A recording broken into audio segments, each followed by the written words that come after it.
அனைவருக்கும் வணக்கம். ராஜகுரு ஜோடாலயத்திலிருந்து ராஜேஷ்குமார். இன்றைக்கி நம்ம ஒரு நல்ல கான்செப்டாக எடுத்திருக்காங்க. என்ன கான்செப்ட் கேட்டிங்கன்னா, திருமணம் என்று எடுத்துட்டாவே பார்த்தா பொதுவாக என்ன சொல்லுவோம், 10க்கு 10 பொருத்தம் பாருங்கள், தோசை பொருத்தம் பாருங்கள் அப்படின்ட்டு சொல்லி இதெல்லாமே நம்ம பார்த்துட்ருக்குறோம். ஆனால் திருமணம் என்று எடுத்துக்கிட்டாவே முக்கியமான ஒரு பொருத்தம் இருக்குது. என்ன பொருத்தம் உங்களுக்கு தெரிஞ்சால் கமெண்ட்டில் பதிவிடுங்க, இல்லைன்னா இந்த வீடியோவை முழுசாக பாருங்கள், சரிங்களா?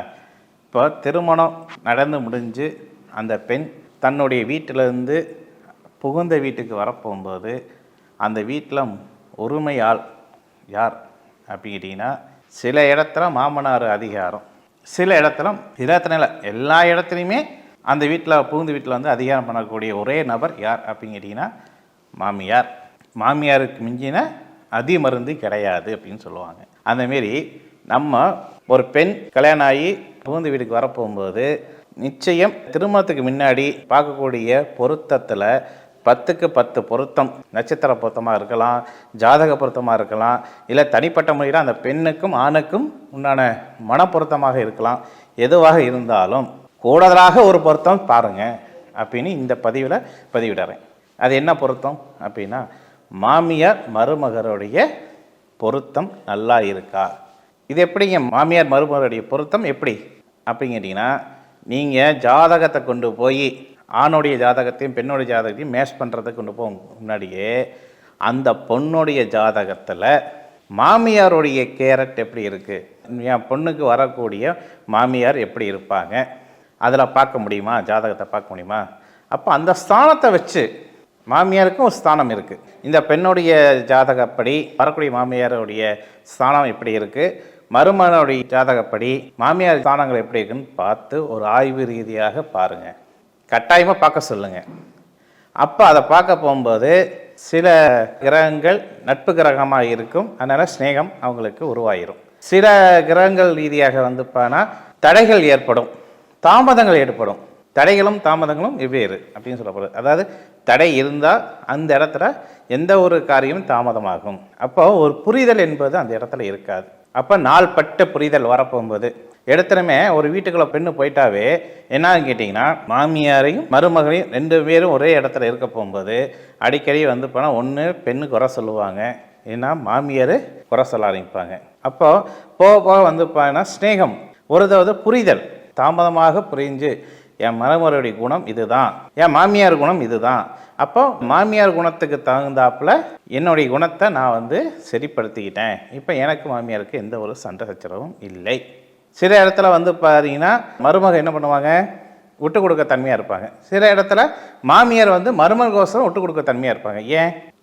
ஏன்னால என்னுடைய பையனுடைய வாழ்க்கை கிடக்கூடாது, நான் வயசாகி போச்சு, இன்னும் எத்தனை நாள் நான் வாழ போகிறேன், எனக்கு பிறகு பார்த்தீங்கன்னா அவள் தானே இந்த குடும்பத்தை கட்டி காப்பாற்ற வேண்டும், அவளுடைய குணத்துக்கு என்னையை நான் மாற்றிக்கிட்டேன், என் பிள்ளைகிட்ட எப்படி நான் பேச முடியுமோ அந்தமாரி நான் பேசி அது பக்குவமாக அந்த பிள்ளையை புரிய வச்சு, என் மருமகளை போனால் முன்னே விரோதியாக பார்த்தேன்னா இப்போ சிநேகிதியாக பார்க்குறேன் அப்படின்ட்டு அந்த ஜாதக ரீதியாகவே இது தாமதம் ஆகக்கூடிய ஒரு வாய்ப்பு. சில இடத்துல பார்த்தீங்கன்னா பெண்ணு போன அடுத்த நிமிஷமே அந்த மாமியார் போனால் வந்தக்கூடிய பெண்ணை புகழ்ந்து பேசிடுவாங்க. புகழ்ந்து பேசி அது போனால் வாழ்நாள் வரைக்கும் இந்த வாய்ப்பு எனக்கு கிடைக்கும், என்னை புகழ்ந்து பேசக்கூடிய மாமியார் தான் நான் நினச்ச மாரி எனக்கு மாமியார் அமைஞ்சிட்டாங்க, நினச்ச மாரி எனக்கு மாமனார் அமைச்சிட்டாங்க அப்படின்னு சொல்லிட்டு அந்த பொண்ணு பார்த்தீங்கன்னா மனசில் ஓ இன்னி நம்மளுடைய ராஜ்யம்தான், மாமியார் நான் எதை சொன்னாலும் செஞ்சால் அது செய்தாம்மா, நீ சொல்லக்கூடிய விஷயங்கள் கரெக்டாக இருக்குது, நீ செயல்பாடு கொடுக்கக்கூடிய விஷயங்கள் எல்லாமே சரியாக இருக்குது அப்படின்ட்டு அவங்கள அதிகமாக அந்த பெண்ணை புகுந்தக்குள்ளே என்ன ஆகும் கேட்டிங்கன்னா, தான் என்ற ஒரு ஆணவம் அந்த பெண்ணுக்கு உருவாயிரும். அப்போ நாளப்பட்ட காலகட்டத்தில் என்ன ஆகும் கேட்டிங்கன்னா, அது பகையாக மாறிவிடும். அப்போ சொல்லுவாங்க, ஆரம்பத்தில் உனக்கு நான் விட்டு கொடுத்தேன், ஏன் விட்டு கொடுத்தேன், உன் வீட்டில் எப்படி நீ பொறுப்பாக இருந்தியோ அதே பொறுப்பை என் வீட்டுக்கு நீ பணம் இருப்பின்னு நினச்சி தானே உனக்கு விட்டு கொடுத்தேன், ஆனால் நீ அந்த பொறுப்பாகவும் இருக்கலை, யாரையுமே நீ மதிக்கலை, போக போக போனால் பிரச்சனையை தான் அதிகமாக நீ பண்ணிகிட்ருக்க, இப்படி சொல்லக்கூடிய ஒரு வாய்ப்பினை உருவாய் கொடுத்துரும் இந்த பெண்ணுடைய ஜாதகம். இதுகெல்லாம் யாருடைய காரணம், தனிப்பட்ட முறையில் தனி நபருடைய பிரச்சனையானா கிடையாது, ஜாதகத்துடைய பிரச்சனை தான். முதல்ல உங்களை புகழ்ந்து பேசுகிறதும் பேச வைக்கிறதும் உங்கள் ஜாதகத்தை நிலை கொண்டு, அதே நாளடைவில் நாடுபட்டு போகக்கூடிய காலங்கள் வர வர பார்த்தா உங்களுக்கும் மாமியாருக்கும் சண்டை சச்சரவுகள், இல்லை மாமியாருக்கு மருமக சண்டை சச்சரவு வரக்கூடியது உங்களுடைய ஜாதக இப்படி தான். இது பெண்களுக்கு உண்டான ஒரு விஷயம். இப்போது இதுவே ஒரு ஆண்களுக்கு எடுத்துக்கோங்க. இப்போ அவர் என்ன பண்ணுவார், கல்யாணம் ஆன புதுசில் வந்து பார்த்தீங்கன்னா வீட்டுக்கு போகணுமே வந்து முதல் இடத்துலையுமே அங்கே இருக்கக்கூடிய மாமனார் வந்து இப்போ மாப்பிள்ளை வந்துட்டார், அவருக்கு செய்ய வேண்டிய கடமை நம்ம செஞ்சு ஆகணும் அப்படின்னு சொல்லுவாரானா சொல்ல மாட்டார். அங்கே யார் அதிகமாக முக்கியத்துவம் கொடுப்பா அப்படின்னா அந்த வீட்டில் பொறுப்பாக இருக்கக்கூடிய நபர் யாருன்னா மாமியார். யார்? பெண்ணுடைய தாயார் தான் அங்கே வந்து பணம் அதிகமாக ஒரு பொறுப்பு.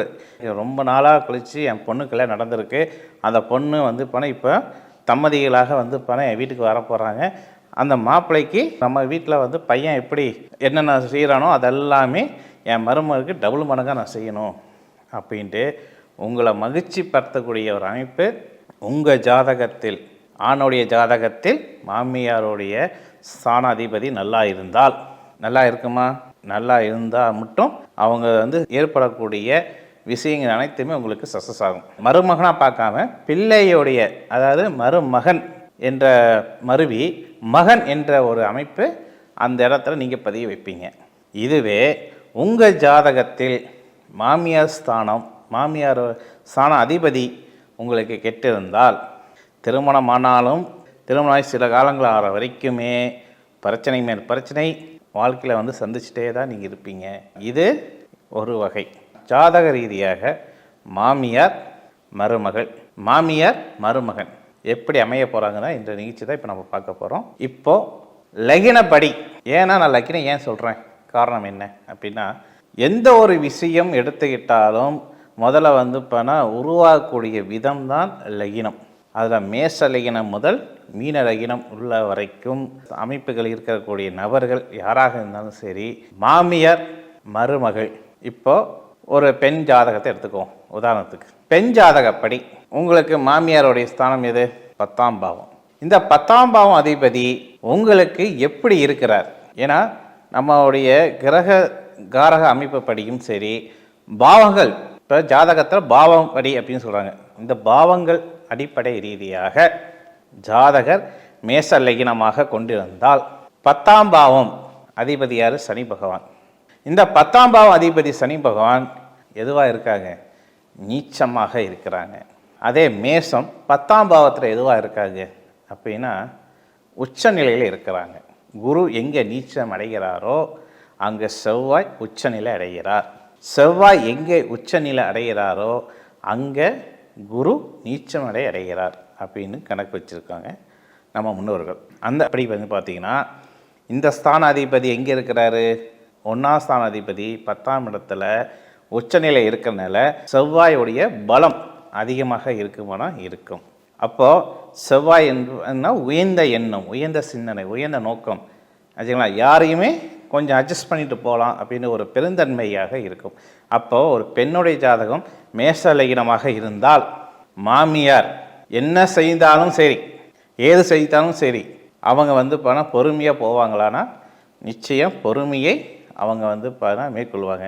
ஏம்மா உன்னை பற்றி வந்து உங்கள் மாமியார் வந்து பணம் தேவையில்லாமல் விஷயங்கள்லாம் பேசுகிறாங்களேம்மா, உன்னுடைய குணத்துக்கு எப்படியுமா மாமியார்கிட்ட போய் வந்து சிக்கின அப்படின்ட்டு சொல்ல அளவுக்கு இந்த பெண்ணுடைய குணம் உயர்ந்த குணமாக இருக்கும். அட்ஜஸ்ட் பண்ணி கூட போகக்கூடிய தன்மையாக இருக்கும். ஆனால் அதுவே மாமியார் என்ன பண்ணுவாங்க, அந்த பொண்ணு எதை செஞ்சாலும் இதில் குற்றம் அதில் குற்றம் குற்றம் சொல்லிகிட்டே இருப்பாங்க. அதனால் இந்த மேச லகினக்காரங்களுக்கு மாமியார் பொருந்தக்கூடிய ராசி நிலை சிம்மம், தனுசு, மிதுனம், இந்த 3மே உங்களுக்கு பொருந்தக்கூடிய ராசியாக அமையும். சரிங்களா?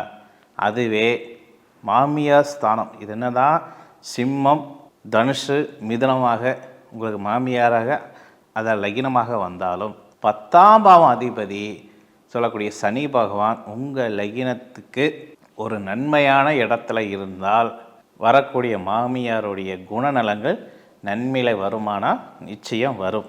அதே மாமியார் சனி பகவான் உங்கள் லகினத்துக்கு சரியில்லாத ஸ்தானத்தில் போய் இருந்தாலும் என்னதான் நமக்கு ராசியான சிம்மம், தனுசு, மிதுனம் ராசியில் அமைஞ்சாலும் மாமியார் அமைஞ்சாலும் அந்த சனி பகவானுடைய காரகத்துவம் அப்பப்போ அந்த இடத்துல வந்து பணம் பாதிக்குமானா நிச்சயம் பாதிக்க கொடுக்கும். இந்த மேச லகினம் பெண்ணுக்கு எந்த மாமியாருடைய ராசி வரக்கூடாது? ரிஷபமும் கன்னியும் எக்காக கொண்டு வரக்கூடாது.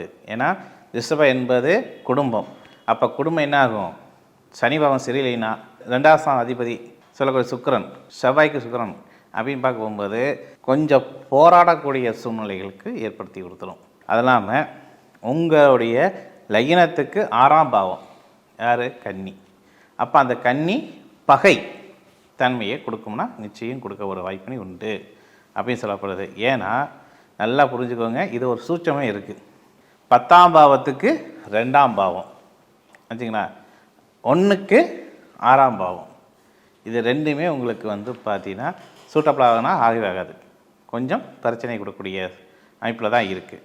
அடுத்தது, எப்படிப்பட்ட மருமகள் மாமியார் மருமுடைய ஒரு அண்டர்ஸ்டாண்டிங் எப்படி இருக்கும் அப்படி கேட்டிங்கன்னா, மேச லக்னத்தில் மருமகளை எடுத்துட்டாவே ஆண்களை தன் வசப்படுத்தி ஒரு குடும்பம்னா என்ன, ஒரு பல்கலைக்கழகம். அப்போது யார் அதிகமாக வந்து பணத்தை சம்பாதிக்கிறாங்களோ, யார் பணத்தை காந்த போல் இழுக்கிறாங்களோ அவங்கள வரக்கூடிய மருமகள் என்ன பண்ணுவாங்க? வேலை அதிகமாக வாங்குவாங்க. என்ன வேலை? வீட்டு பொறுப்பு வேலைகள். ஒவ்வொரு பைசாவும் எண்ணி எண்ணி, இதுக்கு இத்தனை நாளாக நீங்கள் கடன் வாங்கிட்டீங்க, கடனில் அது பிரச்சனை போயிட்டுருக்கு, இந்த கடன் பிரச்சனைனால நமக்கு வரக்கூடிய தனிப்பட்ட முறையில் நல்ல காரியங்கள் எதுவுமே சரியாக நடக்க மாட்டேங்குது. உங்கள் அம்மாவுக்கு உடம்பு சரியில்லை, உங்கள் அப்பாவுக்கு உடம்பு சரியில்லை, கூட பிறந்த தங்கச்சிக்கு இன்னும் திருமணம் ஆகலை, திருமணமான தங்கச்சிக்கு அவங்க குடும்பத்தில் பிரச்சனையாக இருக்குது, உங்கள் தம்பி படிச்சுட்டு இருக்கிறாப்புல, அந்த படிப்புக்கு வந்து தோதான ஒரு வேலை வாய்ப்புகள் அமைகிற வரைக்கும் உங்கள் வருமானம் தான் ஒரு மூலாதாரம். அதை நீங்கள் என்ன பண்ணுறீங்க? வெட்டியாக செலவு பண்ணுறீங்க. இத்தனை நாள் அப்படி தான் பண்ணியிருப்பீங்களாட்டிருக்கு. உங்களை வந்து பணம் யாரும் கேள்வி கேட்காமல் இருக்கிறாங்க, இனி கேள்வி கேட்க நான் வந்துட்டேன் அப்படின்ட்டு அன்பாலும் ஆணவத்தாலும் பரிபாசைகள் ரீதியாக அந்த ஆண்மகனை அவர் வந்து சரி கட்டுவாங்கன்னா நிச்சயம் அந்த பெண் சரி கட்டுவாள். நல்லபடியாக போகுமா, சுமத்தாக போகுமானா போகும். அப்போது கணக்கு வளர்க்குறதுலேருந்து குடும்ப பொறுப்பு வரைக்கும் அந்த பொண்ணு நல்லா சுமத்தங்கியாக சுமங்க ஆரம்பிச்சிட்டானா அந்த வீடு ஒரு பல்கலைக்கழகமாக அமையுமானா நிச்சயம் அமையக்கூடிய வாய்ப்பினை உண்டு. அதனாலேயே மாமியாருக்கும் மருமகளுக்கும் ஒத்து போகுமானா ஒத்து போகும். அதனால் ஆணை கட்டுக்கோப்பாக ஏற்படுத்தக்கூடிய மருமகள் எதிர்பார்ப்பாங்களான்னா நிச்சயம் எதிர்பார்க்கக்கூடிய ஒரு வாய்ப்பினை உண்டாகும். மருமகள் சொல்லிட்டேன். இப்போ மாமியாருக்கு மேச அழைக்கணும். அந்த இடத்துல வந்து பார்த்தீங்கன்னா இப்படியே திருப்பிக்கணும், திருப்பி போட்டு பார்க்கணும். இப்போ மாமியாருக்கு மேச அழைக்கணும். வரக்கூடிய மருமகள் அதே சிம்மம், தனுசு, மிதுனம் அமைஞ்சிட்டாங்க. 10ஆம் பாவம், அதை வந்து இப்போ மாமியாருக்கு 10ஆம் பாவம் பார்க்க முடியாது. அப்போ எத்தனாம் பாவம்? 7ஆம் பாவம் மருமகள். அப்போ மாமியார் ஸ்தானத்துக்கு அது 10ஆம் பாவம். நல்லா புரிஞ்சுக்கோங்க, மேச லக்னத்துக்கு 7ஆம் பாவம் மருமகள், மாமியார் ஸ்தானத்துக்கு சொல்லக்கூடிய 10ஆம் ஸ்தானத்துக்கு அது எத்தனை பாவம்? 10ஆம் பாவம். அப்போ சுக்கிரன் நல்லா இருக்கணும், சனி பாவம் நல்லா இருக்கணும். அப்படி இருந்துச்சுனால் மாமியாருக்கு மருமக ஒத்து போகுமா? நிச்சயம் ஒத்து போகும். என் மருமக கெட்டிக்காரி, அவகிட்ட எந்த பொறுப்பு கொடுத்தாலும் அவள் வந்து பணம் எல்லாத்தையும் சரி பங்காக வந்து பணம் கரெக்டாக பண்ணிக்கிறா அப்படின்ட்டு உங்கள் மேலே நம்பிக்கை கொடுக்குற அளவுக்கு உங்கள் மாமியார் உங்களுக்கு சப்போர்ட்டாக இருப்பாங்களான்னா நிச்சயம் இருப்பாங்க. இதில் எல்லாரவு கொஞ்சம் குறைஞ்சாலும் உங்களுக்கும் மாமியாருக்குமே சண்டை சச்சரவுகள் இருக்குன்னா கண்டிப்பாக இருக்க தான் செய்யும் என்று சொல்லப்படுது. ரிஷப லக்னக்காரங்க, ரிஷப லக்னம் பெண்ணாக இருக்கீங்க, மருமகளாக இருக்கீங்க, உங்களுக்கு வரக்கூடிய மாமியாருடைய ராசி எப்படியா இருக்கணும்? மருமகளுக்கும் மாமியாருக்கும் பொருந்தக்கூடிய ராசிகள் கன்னி, மகரம், மீனம். சரிங்களா? என்ன ராசி? கன்னி, மகரம், மீனம். அதே 10ஆம் பாவம் கும்பம், சனி. இப்போ இந்த சனி பகவான் நான் ஏற்கனவே சொன்னவே தான், உங்கள் ராசிக்கு சனி பகவான் உங்களுக்கு நல்ல இடத்துல இருந்தால் மாமியார் சப்போர்ட் கிடைக்குமானா கிடைக்கும். அதே 10ஆம் பாவம் உங்களுக்கு சரியில்லாத ஸ்தானத்தில் இருந்துட்டால், துலா லக்னத்துக்காரங்களுக்கு சனி பகவான் சரியில்லாத ஸ்தானத்தில் அமர்ந்து விட்டால் மாமியாரனால் பிரச்சனைகள் வருமானா வரும். குற்றம் குறை சொல்லுவாங்களா? நிச்சயம் சொல்லுவாங்க. அதுவே நான் சொல்லக்கூடிய அந்த ராசிப்படி அமைஞ்சாலும் சனி பகவான் சொல்லக்கூடிய மாமியார் ஸ்தானம் சொல்லக்கூடிய 10ஆம் பாவம் அதிபதி உங்களுக்கு நல்ல நிலையில் இருந்தால் நீங்கள் அவங்களுக்கு ஏற்றாப்போல் மருமகளாக மாறுவீங்க. இல்லைனால் உங்களை குற்றம் குறை சொல்லிகிட்டே தான் இருப்பாங்க. மாமியார் வந்து ரிஷப லக்னம், மருமகள் கன்னி, மகரம், மீனம் ராசியில் அமைஞ்சிட்டாங்க வச்சுக்கோங்களேன். அப்போ வந்து மகனுடைய ஜாதகத்துக்கு 7ஆம் பாவம் அதிபதி துணையார் யார்? உங்கள் பையனுக்கு அது மனைவி, உங்களுக்கு மருமகள். அப்போ உங்கள் ஸ்தானத்துக்கு 10ஆம் பாவத்துக்கு அது 10ஆம் பாவம்.